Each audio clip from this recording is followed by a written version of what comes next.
when I took to this Abraham stuff, I dove into it with both feet and buried myself in it. I became a master manifester.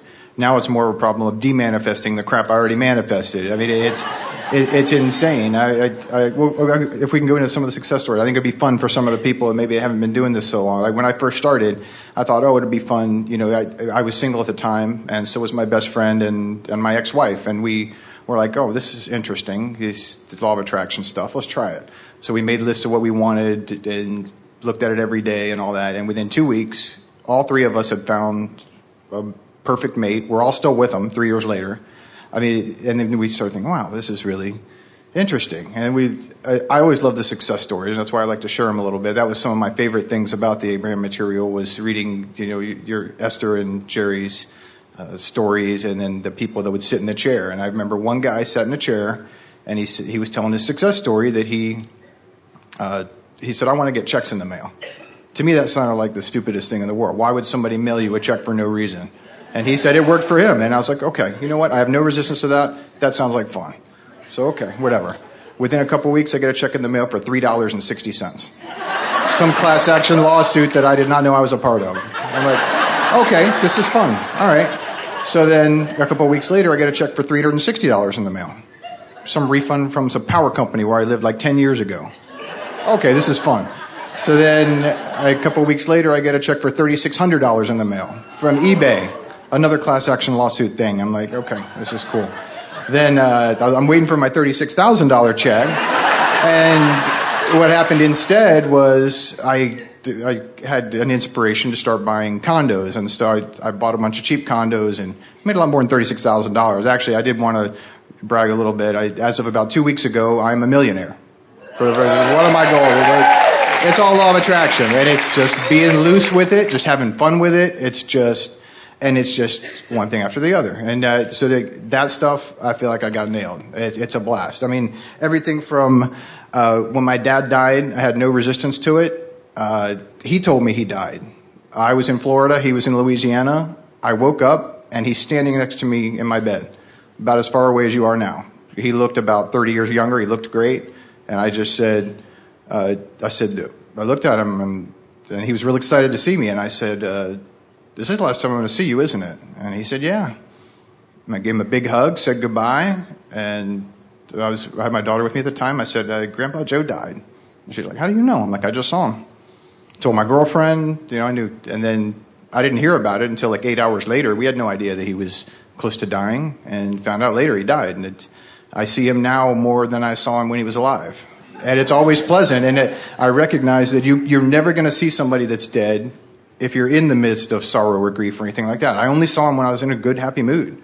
I'd go to sleep, have a dream, and he'd tell me something that I couldn't have known in real life. I'd verify it with my stepmother, and it would be real. I mean, stuff that blow your mind. It's a blast.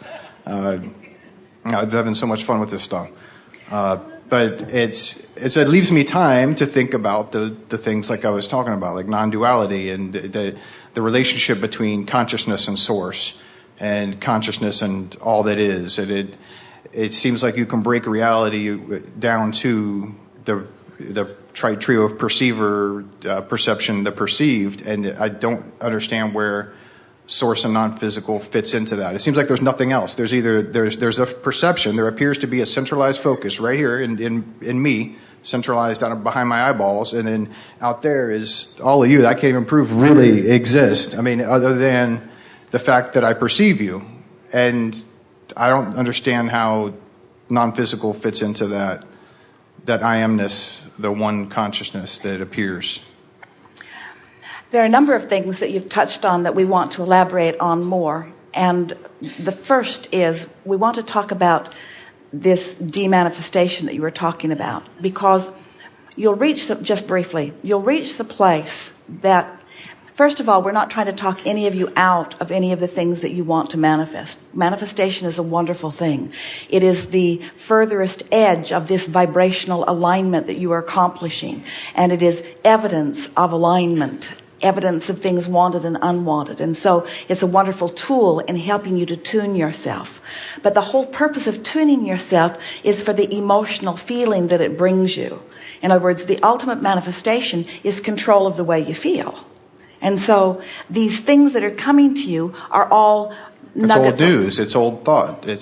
But that moment of that joy, I feel that, and but the source of that, I think, is when. But you'll reach the place where, as the manifestations become less and less significant, what will become more and more significant is I can focus a thought, and I can become more and more detailed in the thought, and I can increase the momentum of the thought, or I can decrease the momentum of the thought, and I can determine and control the rendezvous. In other words, it's the feeling of the hands in the clay that all of this is about.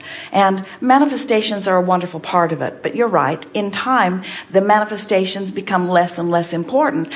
What happens is, once you accomplish a consistent awakening and staying on that high-flying disc, so that you've really got control of the way you begin the day and the way you begin to move through the day. The first indication that you've really got that going on the way you want it is that the emotion that comes to you is like the first manifestation. And what could be more manifestation-like than something visceral right in your body, the way you feel?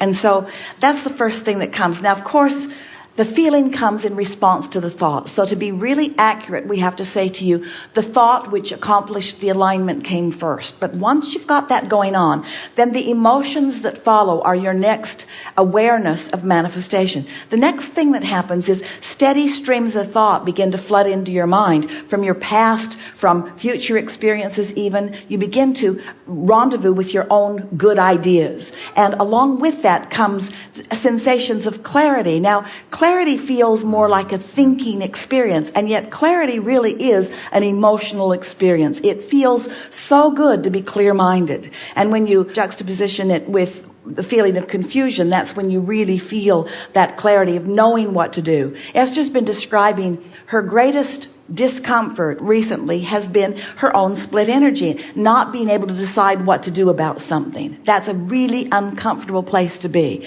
And what she's beginning to discover more and more is a clarity is there. And that's the second part of your question. We're going to talk about that in a little more detail soon.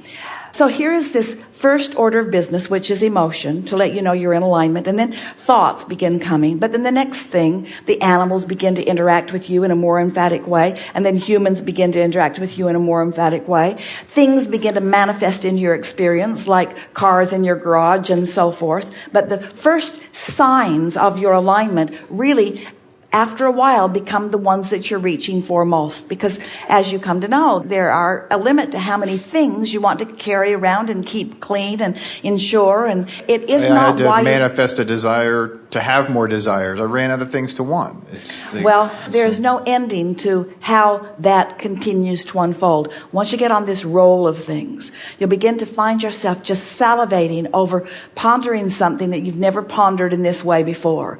And the feeling of clarity that then comes in. Now, you've tied two very significant things together. So here's where we're wanting to go with this. That's what you were asking about earlier.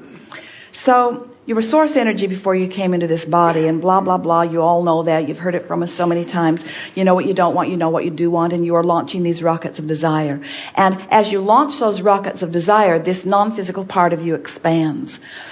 Now, at any time, you can come into alignment with that expansion. But when you have what you are calling your death experience, we disrespectfully call it your croaking experience, since there is no death, and you reemerge into the fullness of all that you are, that's a really exhilarating experience, because you leave behind all resistance of any kind, and you come into your clarity and into the fullness of who you are. Now, for those of you who are remaining here in physical form, once you've known someone who has made their transition, you have access to them in their highest flying state of being, provided you are on that high flying disc as well. That's the only way you're going to see them. Well, you can see the thought forms of them, in other words, because as they were banging around in their physical form, they set forth all kinds of things that they were. In other words, you could be on a lower flying disc and pick up on a thought form of someone who has made their transition, but you're not picking up on who they now are. Because without exception, when they reemerge into non-physical, they become that pure, positive energy. But the thing that we really want you to understand is that they are still in fact, more interested in what was going on in their life experience once they make their transition. In other words, we really want to ask you all, what do you all think we're thinking about?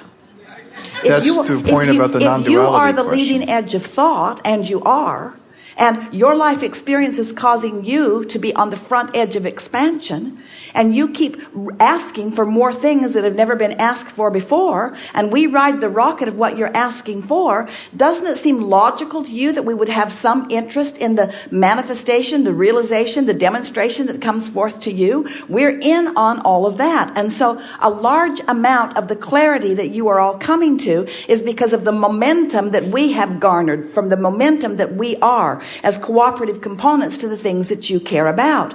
But it is only when you have achieved and consistently maintained that high-flying vibration that you begin to have constant, steady, secure, meaning you can find it anytime you want to, access to that non-physical thought.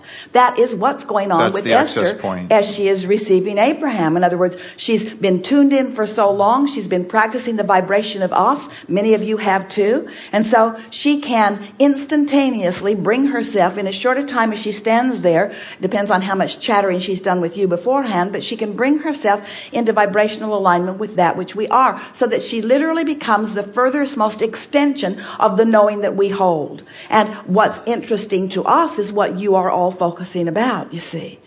So this non-physicalness is always integrated with the physical. It always has been, and it always will be. You have legions, you have gestalts, you have more non-physical energy backing you up, consciousness backing you up. And every part of it you could identify if you were refined enough in your vibrational awareness to know that. We're just saying to you, there are a lot of us interested in what you've got going on, but you've got to be in the frequency to have awareness of it. Now, whether you're in that frequency or not does not mean that we cannot be in awareness of you, but the benefit to you is all about what you're doing vibrationally.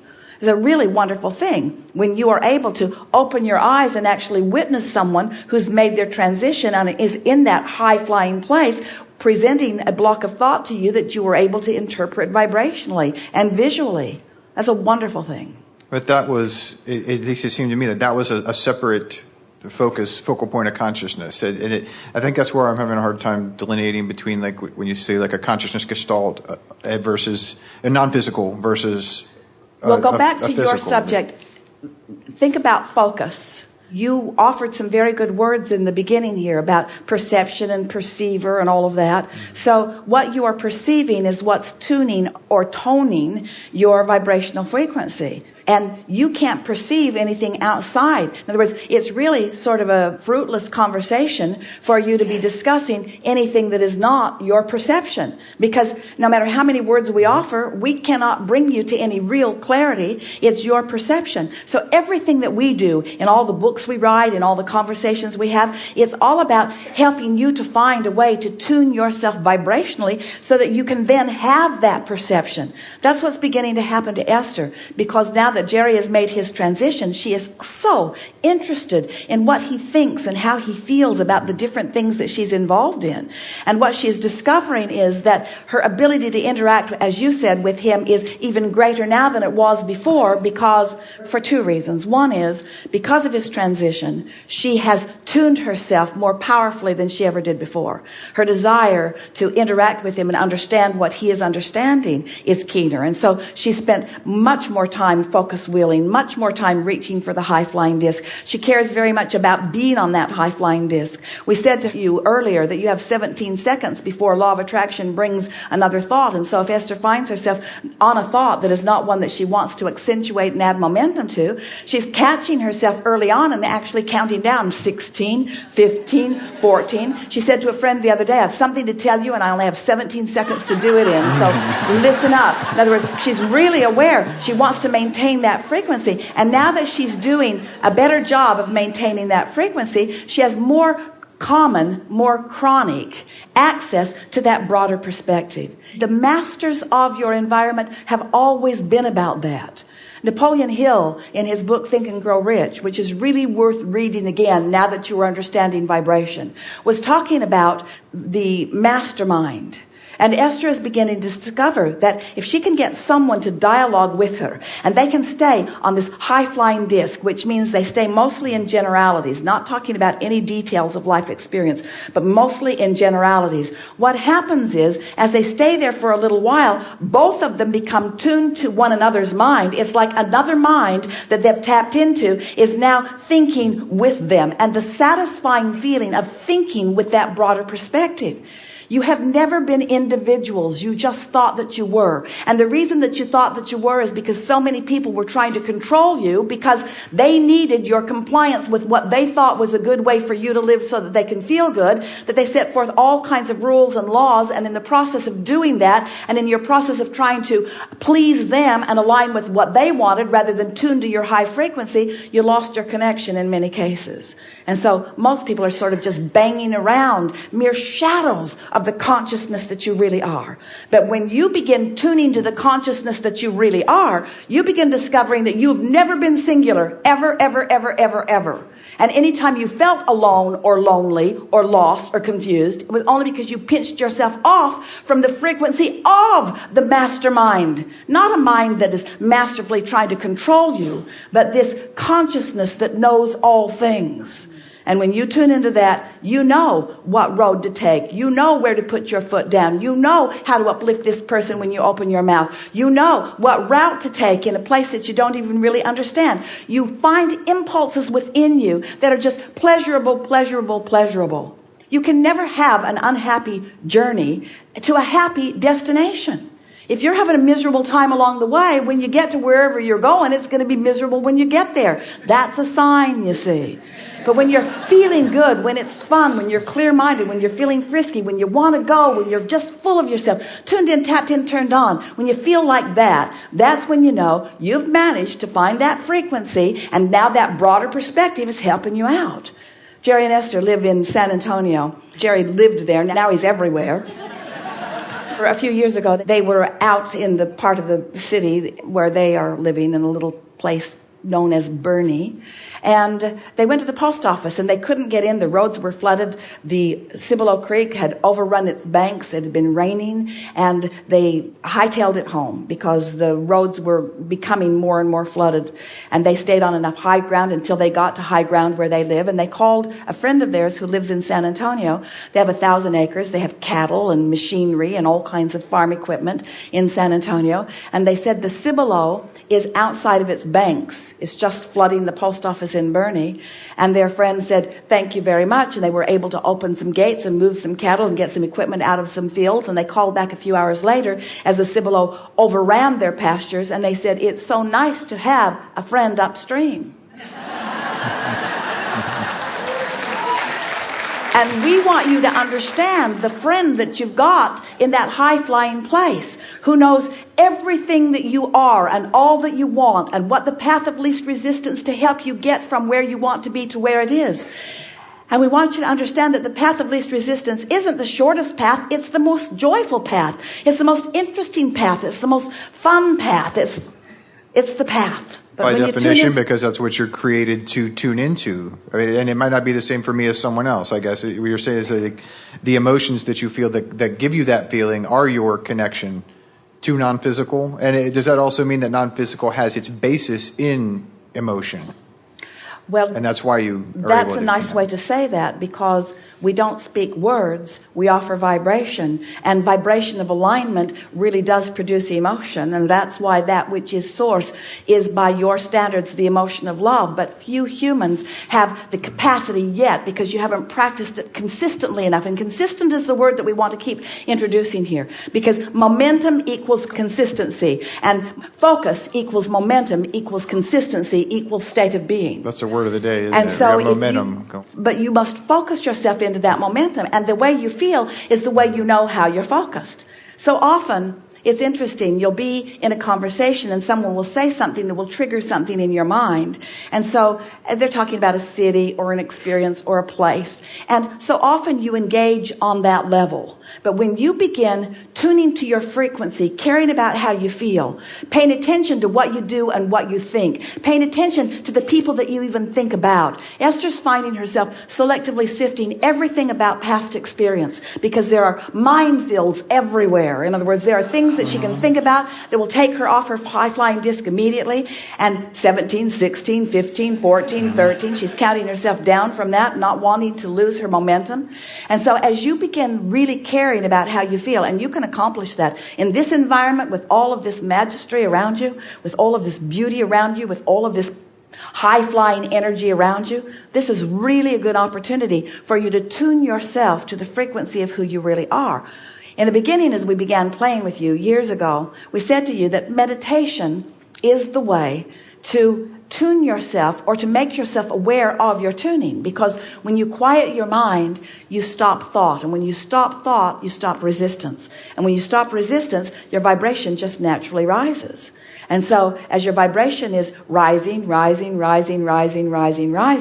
and you begin to feel what that feels like, then you become unwilling to allow thoughts to get going that diminish that feeling of well-being. Esther said to a friend the other day, I'm afraid I'm becoming a vibrational snob because there are so many things that I don't want to talk about anymore because I know what talking about that leads to. And so as you care infinitely and ultimately, mostly about how you feel, it all sorts itself out in a really wonderful way. Now, there's something left undone there. What is it? I think it's still that connection between the sense of I am, the sense of the consciousness that you you're are. You're not ever going to feel like I am. You're not ever going to feel that unless you are. In other words, it really is that high-flying disc and maintaining it consistently. It's a state of being. Because what a perfect word. Because when you are in that frequency, then you are vibrationally aligned with all that is. I think the harder part is to understand how we ever mistake ourselves for not being it. Well, when it's your it doesn't basis. matter, because here's why. You said, I'll go forth and I'll sift and sort, and I'll discover things that I want. And so in the discovery of something that is beyond, in other words, feel how it feels to be completely satisfied. You all think that you want that. Oh, won't it be nice when I have everything that I want? No, you'll really be dead, and there's not that kind of dead. Wouldn't it be nice to have everything that I want? And what you're really saying, the discord that you're really feeling is to desire something that I'm not vibrationally up to speed with causes resistance in my vibrational countenance that is uncomfortable. So the key is to figure out how to not introduce that resistance even though it hasn't manifested yet, because it's the resistance that you don't want. It's the alignment, the feeling of alignment that you do want. So that's what we were getting at, and you were getting at it also, is that everything that you want, whether it's a material object or a state of being or a relationship or a pile of money, a circumstance and an event, anything that you want or anything that anyone wants or has ever wanted or ever will want, is because you think you will feel better in the having of it. So once you figure out how to tune yourself to that frequency that feels good, that's why we start every seminar in that way. Do you know what you want? Do you know what you want? Are you okay with knowing it, even though it hasn't manifested or demonstrated itself to you? Because once you reach that place that you don't need the actualization of it, because the alignment with it feels so satisfying to you, now two things happen. First, you feel good all the time, and next, everything that you want flows easily into your experience until you begin talking about demanifesting. I've got more clutter around me than I need. Most people are trying to fill the void of not being in alignment with stuff.